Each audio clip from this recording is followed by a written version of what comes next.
Thank you for the recognition, and today we've been convened once again to discuss issues that will not improve the affordability of health insurance for Americans. Unsustainably high premiums and issues related to silver loading are increasingly becoming a reality for families that rely upon healthcare.gov for their insurance. Yet the bills before us today will not make a marked increase in the availability of reasonably priced plans. I am encouraged to see that we are at least discussing some legislative ideas today, unlike last week's hearing, which I think everyone agreed was an exercise in futility.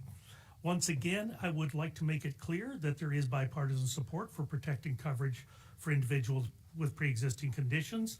Many on our side have expressed that sentiment. Certainly we have people that we know in our families or amongst our employees when we were before we came to Congress, or in our medical practices that are affected by the status of pre-existing conditions.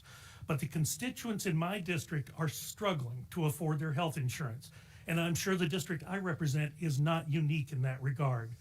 What good is health insurance if you are afraid to use it because you cannot afford your deductible? I have a lot of people that I represent who cannot afford a flat tire, let alone a $6,800 deductible in the bronze plan sold by healthcare.gov. This is the issue that I'd like to see us tackle, and I'm disappointed that none of the bills before us today will move that.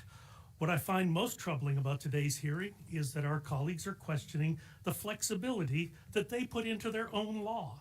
Section 1332 of the Affordable Care Act provides states the opportunity to apply for state innovation waivers. These waivers allow states to come up with inventive ways to ensure their population while safeguarding their access to quality insurance. Section 1332 of the Affordable Care Act explicitly authorizes the Department of Health and Human Services and the Treasury Department to waive certain ACA coverage requirements. It is written into law. To be clear, I did not vote for this law, nor did I receive positive feedback from my constituents about the law's implementation. However, states like Alaska have had success with these waivers, which gives states room to repair their markets that have been damaged by the Affordable Care Act. This hearing is another attempt to distract from the Democratic Party's agenda to establish government-run single-payer health care. Last week it was said that there are other committees in the House that are holding hearings and drafting legislation to establish such a plan. On February 7th, the magazine Modern Healthcare published an article that says a draft version of the House Democrats' upcoming Medicare for All bill proposes a national system that would prepay hospitals with lump sums while keeping fee-for-service models for individual physicians.